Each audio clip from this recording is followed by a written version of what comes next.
And I showed you the Heisman odds a week or two ago, and they had Garrett Nussmeier as the second favorite behind Manning. So Brian Kelly's very excited to have Garrett back at school. He is no athlete, in my opinion. You can quote me on that. Like, he is a clumsy white dude, and he sucked. Like, I'm being nice now. Now, all of a sudden, you're talking about him being great? Oh, slow down there, Coach. Pharrell Coast to Coast, only on SportsGrid. Do you think that there's a possibility that we could be looking at DeBoer wondering if he's the long-term answer at coach for the Tide? I'm starting to feel like Alabama, I can't believe I'm saying this, Craig, is a sleeper. Fourth easiest schedule in the SEC this year. Ryan Williams is back. I think the friendly, these early season games against Florida State and Wisconsin, that is friendly for Alabama. Newswire, only on SportsGrid. So you're going to have the suck uniforms the entire season, but 3 games will give you with the best uniform. Those are the issues I have. The powder blues out for the Chargers. That should be every game. The Miami Dolphins old uniforms that they throw it back to. That should be your uniform, not the trash you wear now. The Patriots. You ever see them throw back with a little football player in the helmet? It is beautiful. Yeah. But let's keep the trash uniform. The Early Line, only on SportsGrid. Obviously, he didn't do great in the last 2 majors, and we're going home here. We're going to Northern Ireland, Royal Portage. This is Rory's the reason why we're going here. Got off to a rough start, throwing his tee shot out of bounds back in 2019. I think he'll be ready. Not yet ready to call him the winner. I still have a couple of days before I do that, but it is a home game for him. And as you saw, based on this weekend, he is playing well. In-game live, only on SportsGrid.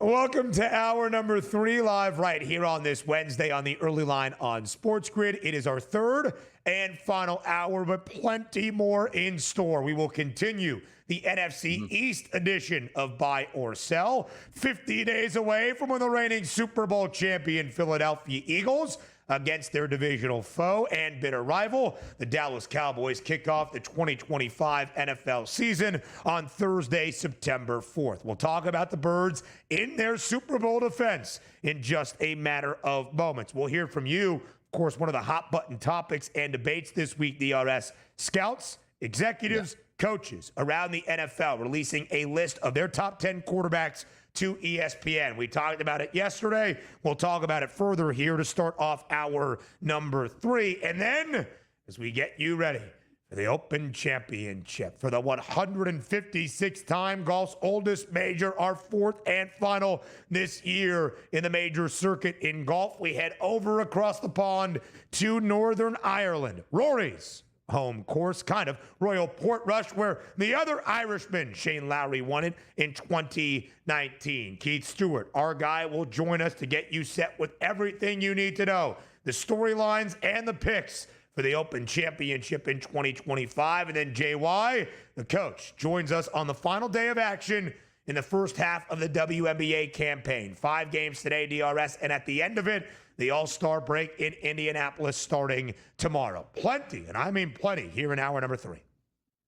Yeah, we got to get those weather updates over there across the seas to see if we have any rain, sideways rain, 50-degree temperatures, 40-degree temperatures at the Open Championship, which you see from time to time here, and certainly be a test. And it's nice to have a little reprieve from, we're talking about every other sport out here that's really not doing much, where you have a major championship in a profession like golf. Should be fun to watch it play out. And I do enjoy morning golf where it's on Sunday. You're not waiting East Coast time, 6:45, 7:15, 7:45 to find out the winner. You find it out early in the day, and that's nice. So tomorrow morning when you wake up, there will be golf on. Friday when you wake up, golf on. Same thing with Saturday and Sunday. I love to see that.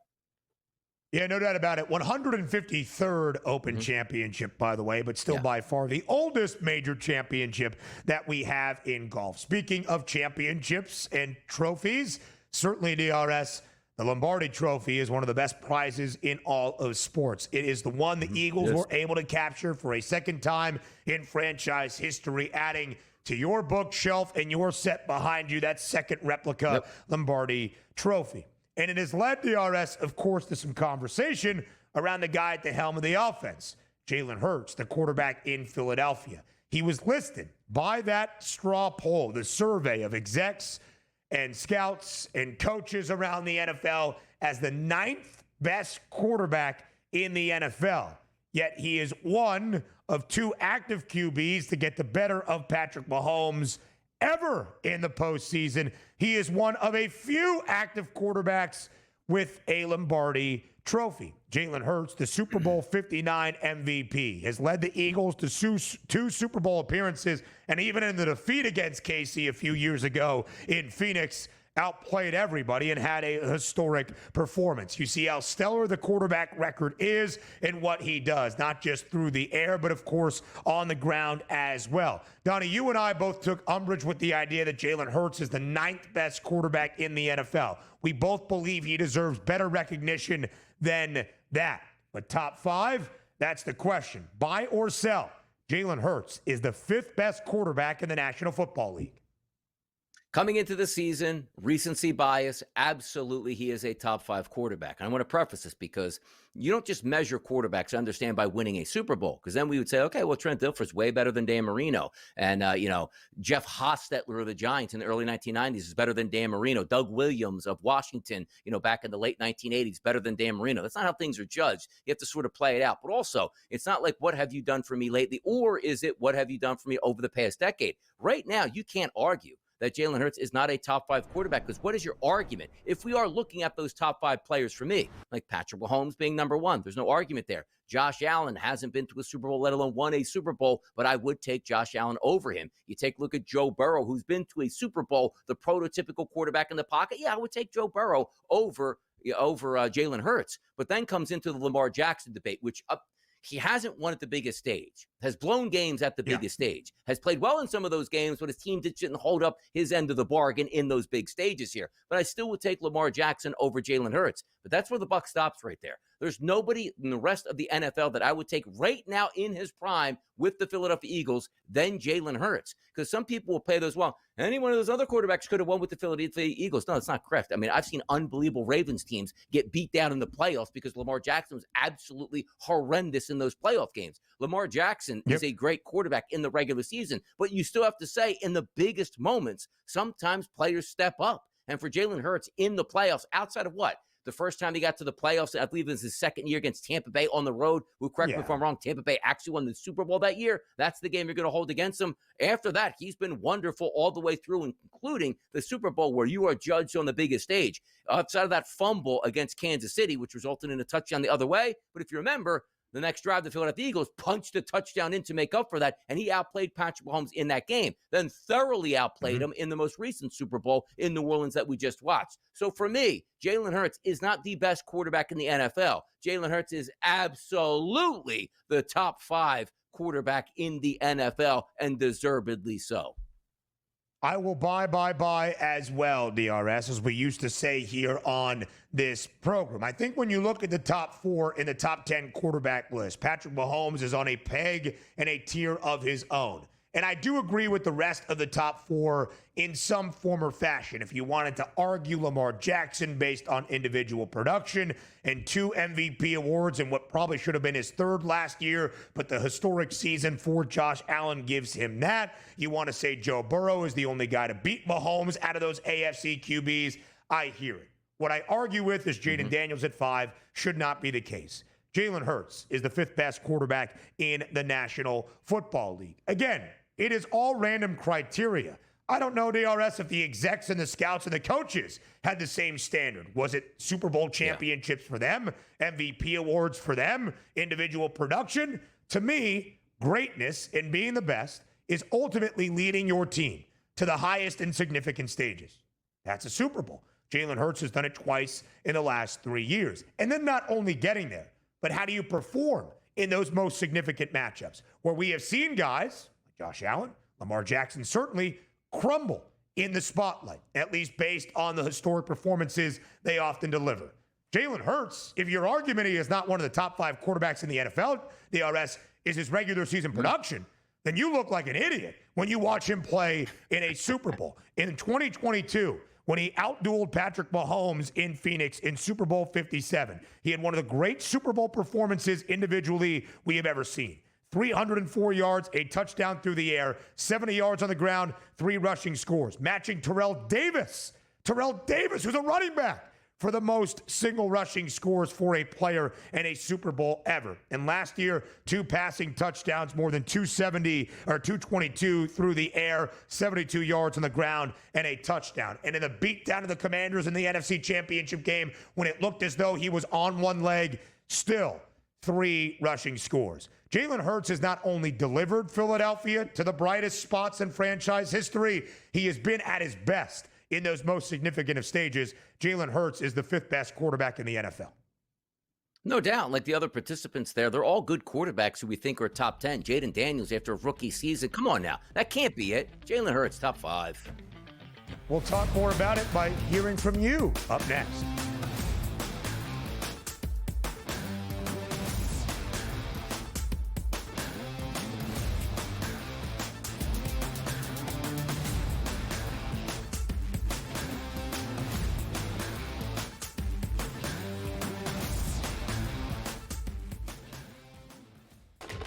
Enter into the magical world of McLuck.com, where even the smallest of spins can win real cash prizes.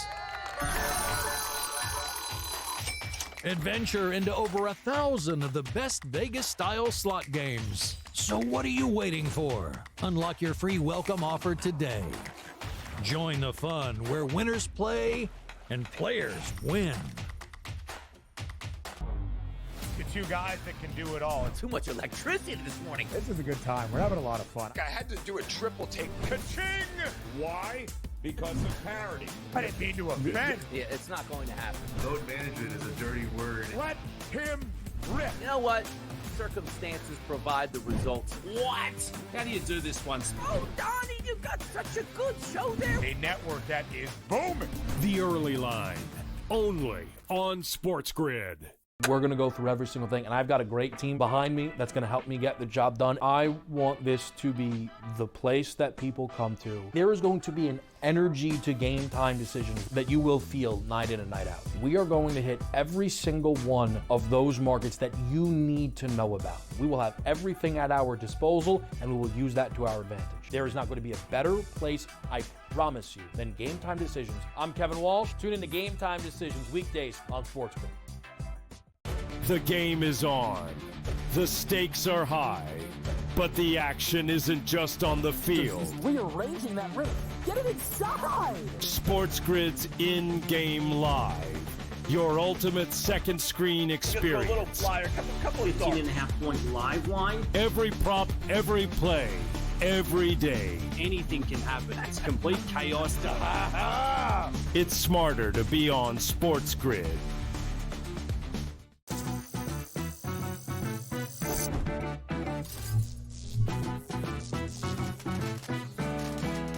Did you know sportsbooks tend to draw up tighter bet lines for events that get even more bettors, like championship games or major matchups? My tip? Try betting on less popular sports. You might have a better shot at beating those odds. Now, go get lucky. See you in Las Vegas. Let's get lucky.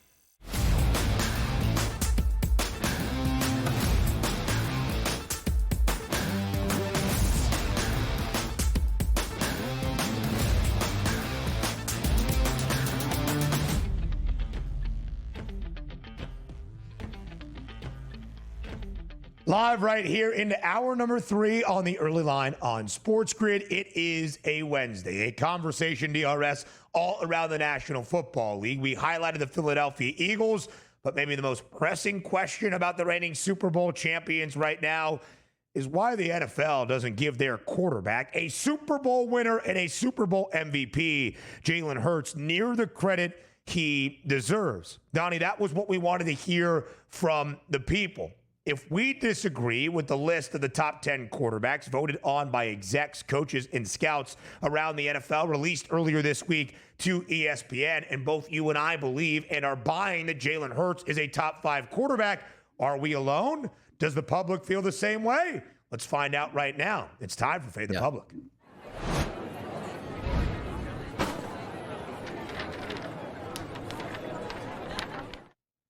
So again, the top 4 pretty much feels like the top 4 at this moment in the NFL. Patrick Mahomes first, Josh Allen, Joe Burrow, Lamar Jackson in some order or another, based on how you define greatness, based on the criteria you might use to select best quarterbacks in the NFL. But number 5 is where it gets interesting. Both you and I, DRS, believe it should be Jalen Hurts based on his performances in the most spectacular moments in the highest of stages as a Super Bowl champion and Super Bowl MVP. The options we listed for the public: Jalen Hurts, Jaden Daniels, who was voted number 5, Justin Herbert, who checks in at number 7, the quarterback of the Chargers, and other. If you selected other, we asked for a reply. Most of the public, 47%, agreeing with you and I, DRS, that Jalen Hurts is the 5th best quarterback in the NFL.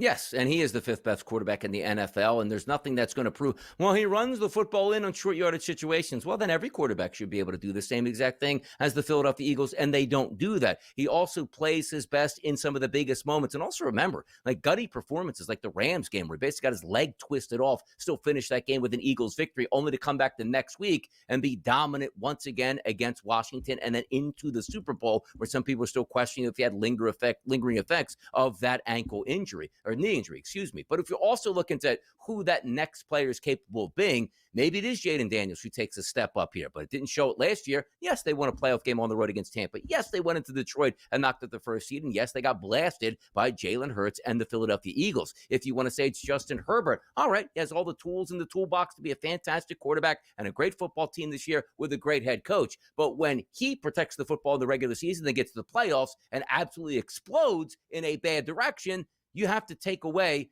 points for his, yes, I think he's going to be a top 5 quarterback. You could do the same thing with Jared Goff. Great season. Last couple of years, put up monster numbers. Ben Johnson. You know what I remember out of Jared Goff? Hey, man, made the Super Bowl against the Patriots. Yeah, they scored like 3 points in that game. He was atrocious. And how about last year when they were the number 1 seed with an offense that couldn't be stopped? You know, you stop that offense, throw multiple interceptions in the biggest game of your season, and go home after getting crushed by Washington. Jared Goff did that. You look at Jalen Hurts, he didn't do that. You have to get those bonus points for performing in the biggest games and not just handing the game to the other team because of your quarterback play. That's why Jalen Hurts, for me, is a top 5 quarterback in the NFL. Completely agree, DRS. Again, playing quarterback in the National Football League is a position that many desire, but it comes with criticism of how you individually perform in what it means for your team. Football is a team sport through and through, both where the quarterback is playing on the offensive side of the ball, but certainly with the defense as well. And yet we define career legacies for quarterbacks more than most. Did your team win? What was the win-loss record? Yep. And do you have Super Bowl championships to boot, to back up your individual performances with the highest and loftiest of team goals? It is why I give Jalen Hurts the nod as a top 5 quarterback in the NFL. The rest of it is interesting. Is Matthew Stafford right now the 6th best quarterback in the NFL? If we're moving Jaden Daniels down, how far does he go in the top 10? Are we even sure he is top 10? I would say yes, but it's a 1-year sample size. I think if this was done in 2024, CJ Stroud would have been top 10 and now no longer is included in that list based on a historic rookie season, but a slight sophomore slump. Baker Mayfield being top 10 because he has reinvigorated his career in Tampa feels fitting, but that would have not been the conversation a few years ago. Justin Herbert is the talent, DRS, and has some individual statistical accolades to back it up. 14,089 passing yards in his first 3 seasons in the NFL, the most by any QB ever in NFL history in his first 3 years in the league. Last year, he opened it up at the end of the year, leading the Chargers to 11 wins in that top wild card spot, and yet they were a 2.5-point road favorite against Stroud in Houston and he threw more interceptions in one game 4 than he did the entirety of the season. Herbert's only played in 2 playoff games, and both have been disastrous. Not even like, hard-fought game. Herbert was great. The Chargers were up 27-zip against the Jags many years ago. Jacksonville came all the way back to win. Herbert threw for 4 interceptions against the Texans this past year in a terrible individual performance. Where do you put Justin Herbert in this list? Do you think number 7 is fair? Yeah, I do. Like, Herbert's up there because we give him a lot more credit than what he actually does on the football field. But understand this, too.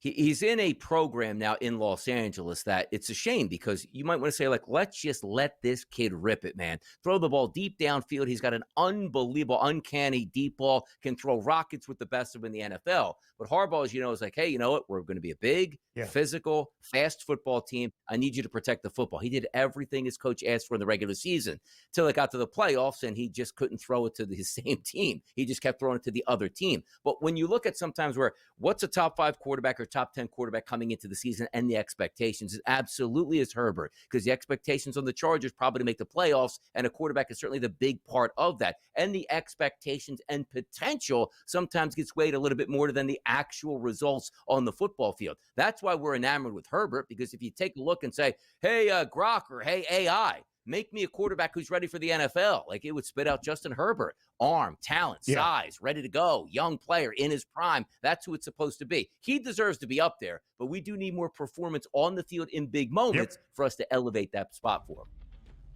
I would love not just a top 10, but a top 32. We didn't get that. A preview of the Open Championship with Keith Stewart next.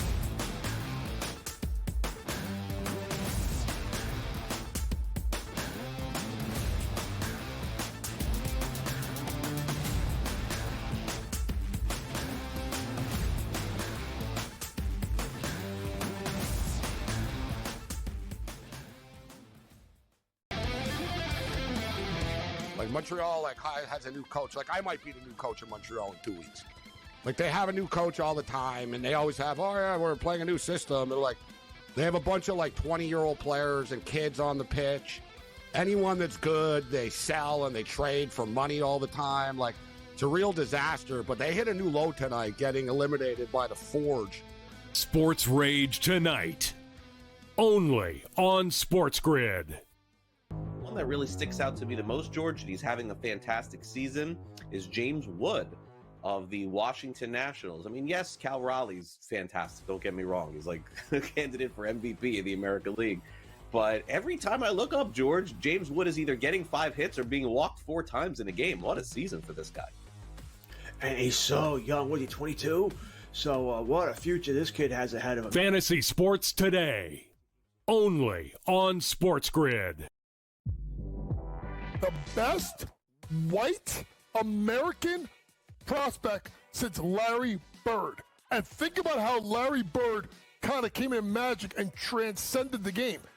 We've talked about for a long time, LeBron's towards the end. KD's towards the end. Steph Curry's towards the end. Who is going to be the American face of basketball? Betting above the rim, only on SportsGrid. The game is on. The stakes are high. But the action isn't just on the field. He's rearranging that roof. Get it inside! SportsGrid's in-game live. Your ultimate second screen experience. A little flyer, couple 15.5 point live line. Every prop, every play, every day. Anything can happen. It's complete chaos. It's smarter to be on SportsGrid.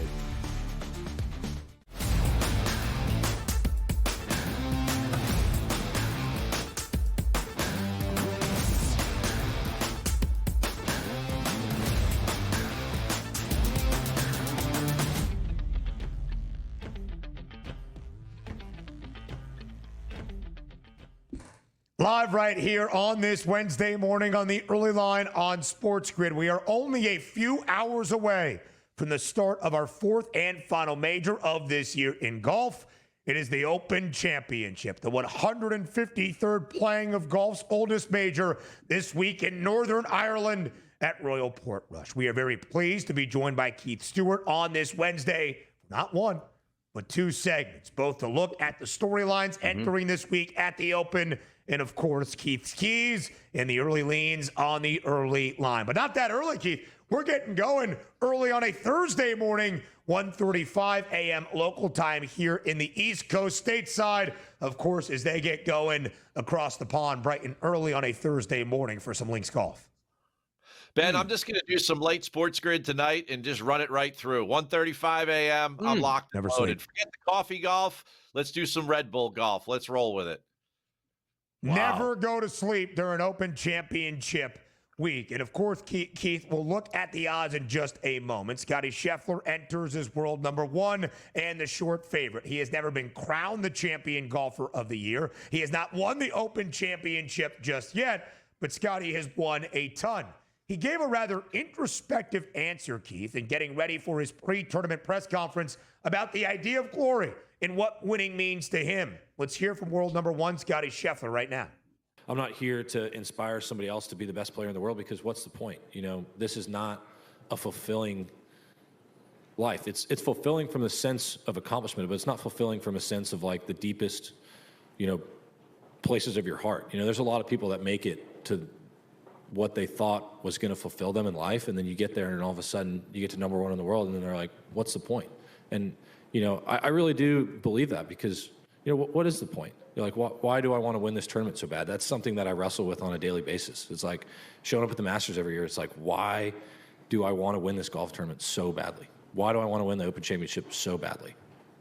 I don't know, because if I win, it's going to be awesome for about 2 minutes. And then we're going to get to the next week, and it's going to be like, hey, you won 2 majors this year. How important is it for you to win the FedEx Cup playoffs? And it's just like, we're back here again, So we really do. We work so hard for such little moments, and I'm kind of a sicko. I love putting in the work. I love being able to practice. I love getting out to live out my dreams. But at the end of the day, sometimes I just don't understand the point. Keith, it was a long 5+ minute answer from Scheffler yesterday. He talked about that competitive fire and grind, as you heard. But it is interesting to hear the most dominant golfer in world number 1 saying winning is not fulfilling. How did you read into Scottie Scheffler's comments? Well, a lot of this comes from perspective, Ben. I'm not quite sure that Scottie Scheffler has ever slept in his car in order to make it on the mini tours or do anything else. He's never really worried about the end game financially when it comes to the game of golf. And he's been very blessed in that way. So I don't know. Points of that conversation seem almost contradictory to me, where he's like, yeah, it's not a big deal to me. I'm only going to celebrate for 2 minutes, but then I'm going to turn around and I'm going to wake up every day at 5:30 in the morning and I'm going to grind to make sure that I do win. I think at times he just kind of was like a little bit circular in what he was trying to say there, that, yeah, I get it, that his generation of golfer wants to be as good of a dad and wants to have a work-life balance and wants to do all of these things. But at the same time, and yes, that's much different than Tiger and what I would have grown up on, in being a fan of golf. But I don't buy into all of it, to be honest with you. You know what I mean? I think it's great. And I think that people that are publicizing that, it makes the game more attractive at the highest level. But I mean, the guy made like $80 million last year. He doesn't have a care in the world. Of course, he could just go out and grind and do his thing and act any way he wants to. I don't quite buy into it. And if I was the rest of the field, I'd be more worried than I would be like, hey, everything's going to be okay. Scottie doesn't care that much. I'd be worried this week. I got to tell you one thing on this, because I think it brings up some great points here. And if you have a PR machine for the PGA Tour, what are some of these pros actually telling us right now? Scottie Scheffler, who's got more money than anything, is like, I don't even like this sport right now. Great, that'll get me to buy in. Or even Xander Schauffele saying, I win these awards and throw them out the window. Gold medal, proud of my country. No idea where that's even at. What has gotten into the golfers in the water over there this week here? I mean, Donnie, that's exactly where I'm going with this, right? At one point, these guys are grinding on the range in 100-degree heat wherever they live in some warm climate. And then they're going to tell us at the end of the day that 22 minutes later that they don't care. I just don't buy it all. I think that a lot of it, it just doesn't make any sense to me, to be honest with you. It is a really interesting introspective look from Scottie Scheffler. The idea that winning is not fulfilling, but yet he grinds to win as often as he can, and he has won more than anybody we have seen as of late. Plenty more from the Open with Keith next.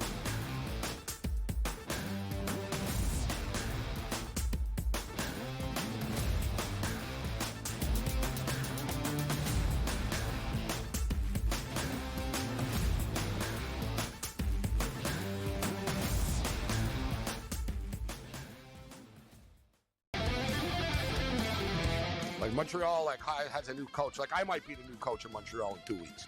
Like they have a new coach all the time, and they always have, oh yeah, we're playing a new system. And like they have a bunch of 20-year-old players and kids on the pitch. Anyone that's good, they sell and they trade for money all the time. Like it's a real disaster. But they hit a new low tonight, getting eliminated by the Forge. Sports Rage tonight, only on SportsGrid. One that really sticks out to me the most, George, and he's having a fantastic season, is James Wood of the Washington Nationals. I mean, yes, Cal Raleigh's fantastic. Don't get me wrong. He's like a candidate for MVP of the American League. But every time I look up, George, James Wood is either getting 5 hits or being walked 4 times in a game. What is this guy? And he's so young. What is he, 22? So what a future this kid has ahead of him. Fantasy Sports Today, only on SportsGrid. The best white American prospect since Larry Bird. And think about how Larry Bird kind of came in magic and transcended the game. We've talked about for a long time, LeBron's towards the end. KD's towards the end. Steph Curry's towards the end. Who is going to be the American face of basketball? Betting above the rim, only on SportsGrid. The game is on. The stakes are high. But the action isn't just on the field. He's rearranging that rim. Get it inside! SportsGrid's in-game live. Your ultimate second screen experience. Just a little flyer, couple of 15.5 points live line. Every prop, every play, every day. Anything can happen. It's complete chaos. It's smarter to be on SportsGrid.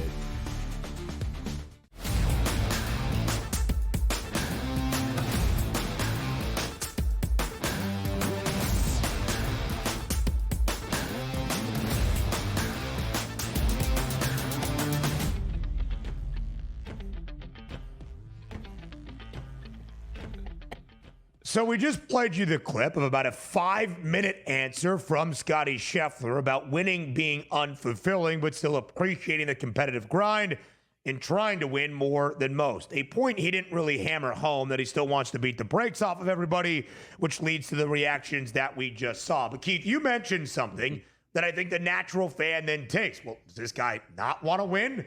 Should I even think he's going to end up hoisting the claret jug as the champion golfer of the year at the end of Sunday in Northern Ireland? Keith, you had the opposite reaction. The field should be worried, as Scotty almost seems too comfortable. Here are the odds on world number 1, Scotty Scheffler, to finish top 5, plus 115. Minus 175, top 10. Of course, the very short outright price at plus 450 as the tournament favorite entering the 153rd playing of the Open Championship. Keith, after the quote, what do you expect out of Scheffler this week in Northern Ireland? I expect Scheffler to do Scheffler things, Ben, Donnie. This golf course is probably one of the more Americanized links venues. And I don't mean that by the setting and the coastline and the weather and everything, but these are small target greens. And if we want to get into Keith's keys for the week real quick, you have to be a great approach player here. And that's Scotty's superpower. The guy hits his targets. These greens are about half the size of what we saw last week in Scotland. They're about half the size of what we see at Augusta National and places like Oakmont. You've got to hit precise places. You're going to be out in the wind. You got to control your flight, your trajectory, your spin with your iron game. Scotty will be involved. The biggest problem I see for Scotty is that when he gets on the greens over there on these fescue grasses, very slow greens, he tends to get frustrated very easily. In his 4 starts over there at the Open, he's never gained with the putter. And he's going to need to see some sort of a green light there in order to get past a top 7 or top 5. Is he going to top 10? Yes, smash that bet. But is he going to carry the claret jug home with him and then put it on the shelf next to, or put it in the closet next to Xander's gold medal? I just don't see that happening. And I'm certainly not going to bet him pre-tournament at a number that short. The Open Championship, the one thing we know, Keith, is that these golf courses certainly at some times can be like, hey, is it unplayable? Not because of the course itself, but the weather that creeps in, which makes it so much fun to watch. Tell us a little bit about Royal Portrush, but more importantly, the weather conditions that are expected here over the Open Championship this weekend. So, Donnie, there's no other week that, that blue screen pops up behind me any more than this week, and I have to go into Al Roker mode. But the fact of the matter is that it looks like there's going to be rain all 4 days. The worst of the rain is going to come. Yeah, it's going to come Thursday afternoon into Friday morning. The good news is that it doesn't look very windy, and you are right there on the coast. So the wind could be an even bigger factor. These guys can play in the rain. There's a bit of bounce over there. So my second Keith's key of the week is that you need some around the green acumen, some short game, and when you look at the second favorite like Rory McIlroy, the kid grew up there, right? And speaking of kids, at 16 years old, he set the course record there by shooting 61. You're going to miss some of these targets. Shane Lowry led the field when he won in 2019 there by hitting the most greens in regulation. You're going to miss some this week. And when you do, you're going to need to be able to get the ball around. And, it's a huge key in all of this. And in order to hit more greens, the last key of the week is that you're definitely going to have to hit some fairways. Look at that leaderboard. Shane, Fleetwood, Finau, Brooks, Westwood, back in 2019. Those guys are straight flushers of the golf ball. They hit fairways. They hit greens. That's what you're going to have to do. And, this week with the weather, it's going to be wet. That'll only help them score better. The wind doesn't look that bad. Right there on the Emerald Isle in Northern Ireland. It is the beauty of links golf as we know it each and every year on display at the Open. The day might start with bright blue skies, still might be a little frigid, and within 30 minutes, it's a downpour and the winds are howling in a completely different direction. So, Keith, those are the keys. Now time for the early leans on the early line. Our fourth and final major championship of the year, golf's oldest major at Royal Portrush in Northern Ireland, who performs well this week at the Open and has a chance to be crowned the champion golfer of the year. I honestly think Jon Rahm sits at a decent number. There's a lot of value for him at almost 3 times the price of Scotty Scheffler, plus 1,200. He is my first early lean this morning. Rahm has been really, really good in this championship. He's got a couple top fives in his last 4 British Opens. I mean, look what he's done in the majors this year: a 14th, an 8th, a 7th. Last year at Troon, he finished 7th after he showed up at the U.S. Open and he withdrew because he had a sandal on and his foot was hurt. I mean, that was an impeccable performance last year. He came out of the bad weather wave, and then, he's back for more. Second last week in Live Spain. I like the fact that he didn't win. I love Jon Rahm this week. I think he gets the job done. He puts the ball in play. He's a heavy ball striker in that wind and in the weather, and he was T11 there in 2019. The second guy, he was good last week. We talked about him last week as one of our early leans, and I'm going to go back to Matt Fitzpatrick. And a big reason for that at plus 5,500 is that I think there's a ton of value there for a guy that can win a major championship in that middle tier. We start talking about all these guys that haven't won before, right?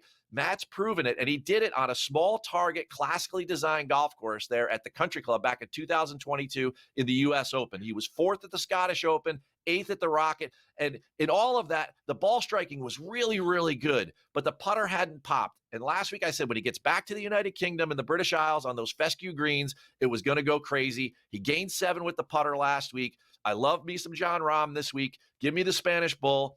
Give me Matty Fitz, right, over there from the UK. These guys are ready to handle this thing. I think a European wins the 153rd Open Championship. We take a look at the top of the leaderboard right now, particularly with the odds market, a 7-1 price on Rory McIlroy, a plus 450 on Scheffler. We already spoke about Scotty Scheffler here. Rory McIlroy in Ireland. What are the expectations, and what do you expect out of Rory this weekend? I think he's one of the most dangerous guys. I don't like to bet guys at single digits pre-tournament, but there's no doubt that obviously Augusta helped him, but he's back to being Rory McIlroy, the kind of like slide that we saw in there in late April, early May, early June.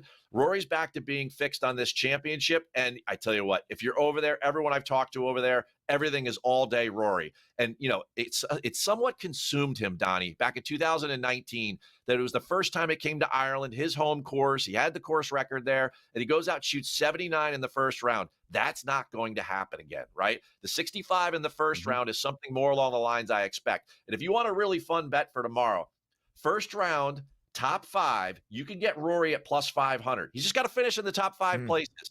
He's plus 700 to win after 4 rounds. You give me 18 holes where Rory's going to come out strong. And I tell you what, the guys that have won this championship over the last 5 years have been very good in the first round because it's tough to catch up in the weather. They are going to go out strong tomorrow. So your Rahms, your Scotties, your Rorys, I think they're all going to attack because they have to. And I love the fact that Rory has that disappointment from last time, didn't even play the weekend, plus 500 for top 5, plus 250. You could get a third of his winning odds for a top 10 tomorrow. I'm absolutely smashing both those bets, and I think everyone else should too.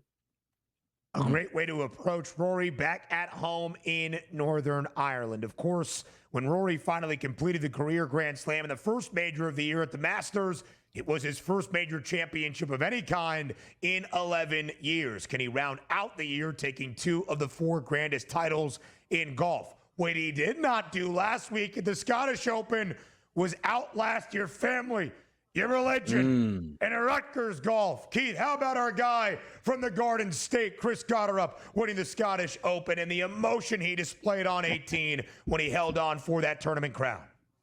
Absolutely electric. The only thing I didn't love about it is I had him on my betting card at the John Deere, and I didn't keep him at the Genesis. So that was a little that hurt the team. But you know what, though? Great family, great junior golfer from New Jersey. And this kid, you know what? He was the college player of the year when he transferred to Oklahoma in his last year when he had an extra year of eligibility. I mean, college player of the year, a lot of expectations on him. That was a huge field in that in that Genesis Scottish Open, almost a signature field.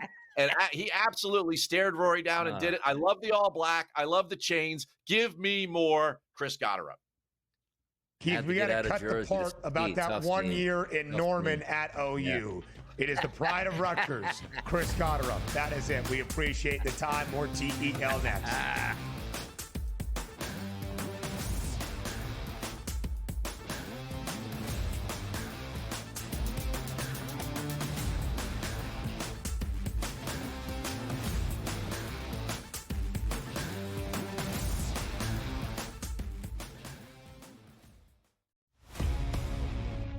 Oh, yeah. Time for the sprint. Let's go streaking here. Don't I mean streaking through the quad. I mean streaking in Major League Baseball, which is what the Boston Red Sox actually are doing right now, Tom. 9-11, 9-12 on the rotation. You have to put some stock into them, especially with their hitters. What the Red Sox are doing, they're scoring runs early. They're scoring runs late. Doesn't matter if it's a walk-off. They're putting up runs consistently, hits consistently. Pro Baseball Today, only on SportsGrid.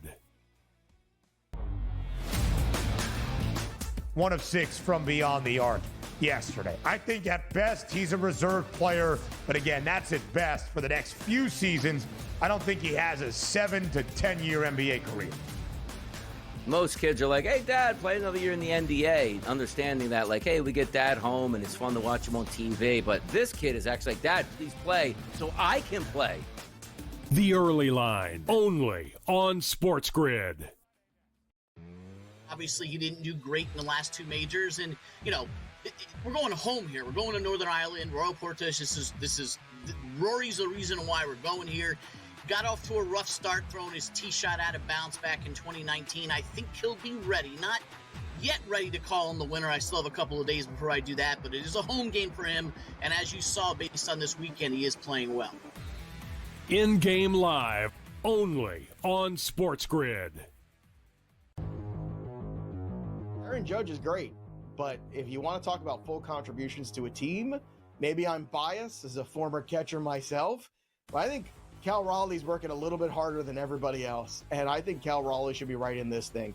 If he sets that single-season home run record for a catcher, I think that's probably what it's going to take for him to overtake Judge. I don't think it's impossible for him to get there. I think it's unlikely. Fantasy Sports Today, only on SportsGrid.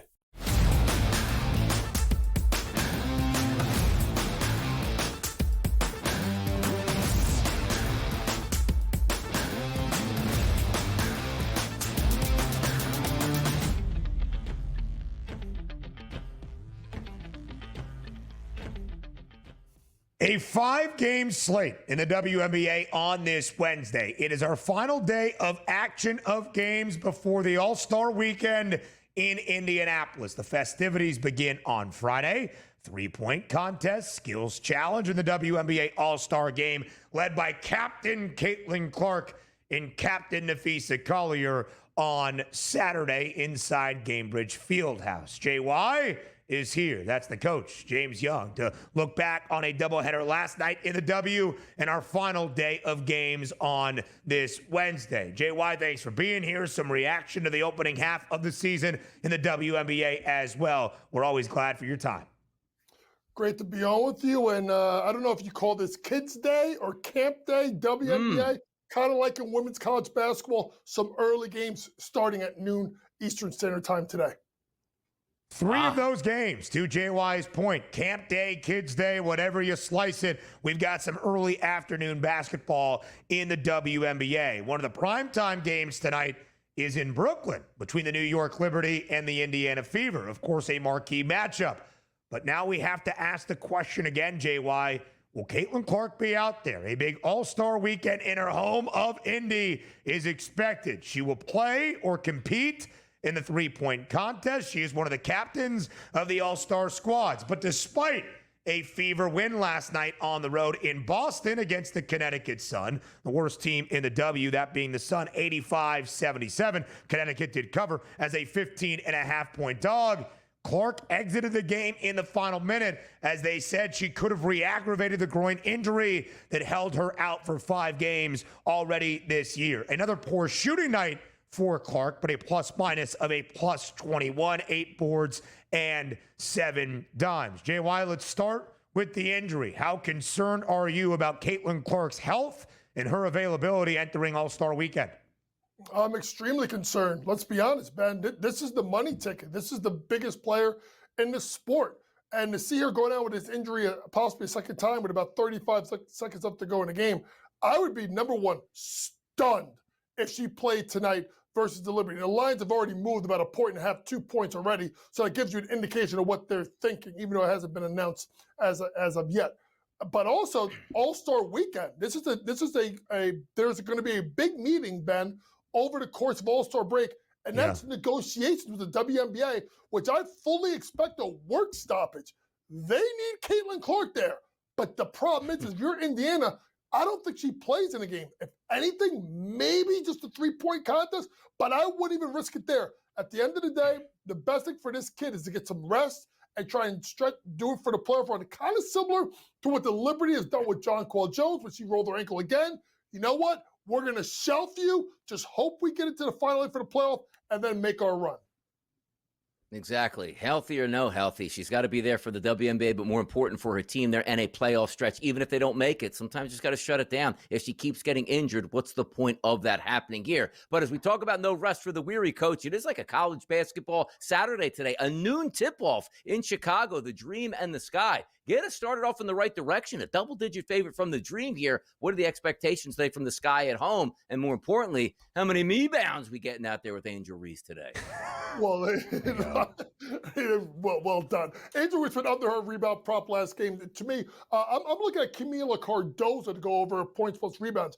I kind of look at the matchup inside with double big versus double big, meaning Reese and Cardozo versus obviously Brianna Jones and BG Brittany Griner. So I'm going to go to the Camila Cardozo, who put up some pretty good stats as of late. And I think with the size, actually is the only one I think in the WNBA that can look at Brittany Griner basically eye to eye, 6'8" versus 6'7". So I look for Cardozo to go off. Meanwhile, I like the Atlanta Dream. This team played really good basketball as of late. You look at their play with Alicia Gray. We should talk about that top 10 in the WNBA, which I thought was absolutely wild that I saw yesterday. I sent it to you guys. Well, actually, I didn't send it to Donnie. He probably looked at it himself anyway. But to me, looking at that, I like the Dream minus a point here. I think this is a good way for them to go into the All-Star break. Sky's struggling at 7-14. I know the Dream have not covered 3 of the last 4, even more than I think it's like 3 of the last 10 that they've covered. But I do like them in this spot today versus the Chicago Sky minus 2 points. Yeah, tough for Chicago, JY. Angel Reese not expected to play today in the final game for Chicago before the All-Star break. She's been on a tear, 9 consecutive games of a double-double. In 8 of those 9, 15-plus points. Chicago, however, as a team, 7-14 this year. JY, when you look at the rest of our 5-game slate today, let's hit on the marquee game that you mentioned, some line movement. The Liberty now a 9.5-point favorite at home. They're not playing their best brand of basketball, but they have won a few in a row now entering the All-Star break. They desperately miss Jonquel Jones, but a 9.5-point spread even at home for the Fever on a back-to-back, that's probably an indication Caitlin Clark not expected to be out there. How does it change your view of the game tonight in Brooklyn? Yeah, I'm looking at the Liberty minus the points. I wouldn't be risking it if I'm Indiana. So I look at Liberty minus the points, look at Leona Phoebus points plus rebounds.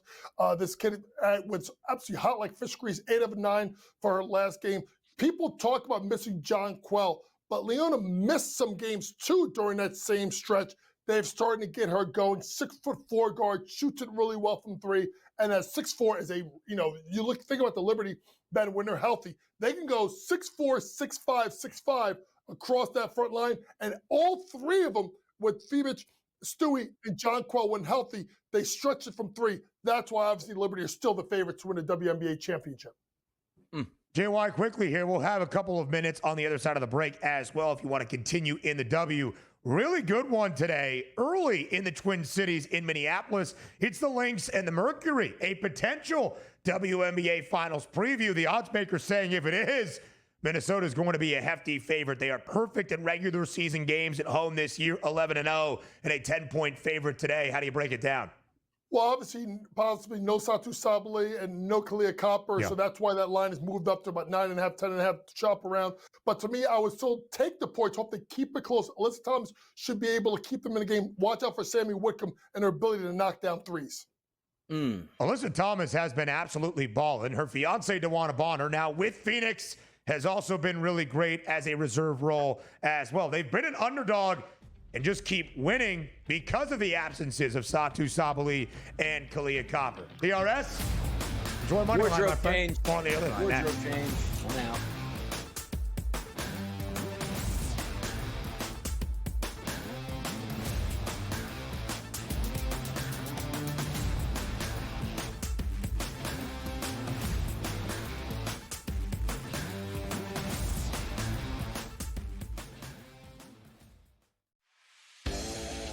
I showed you the Heisman odds a week or two ago, and they had Garrett Nussmeier as the second favorite behind Manning.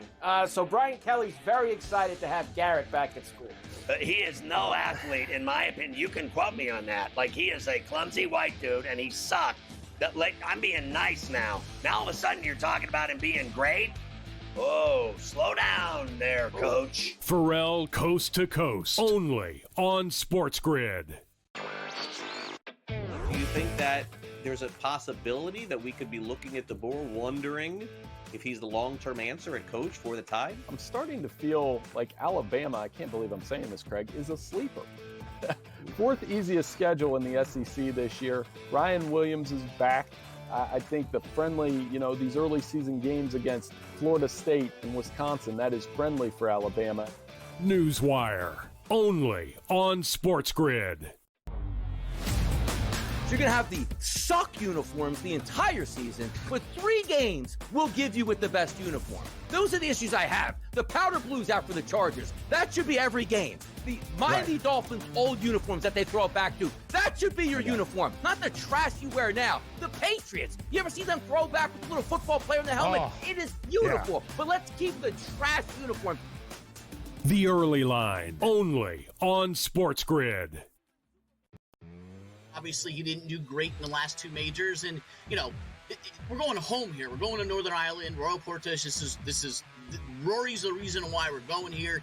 Got off to a rough start, throwing his tee shot out of bounds back in 2019. I think he'll be ready. Not yet ready to call him the winner. I still have a couple of days before I do that, but it is a home game for him. And as you saw, based on this weekend, he is playing well. In-game live, only on SportsGrid.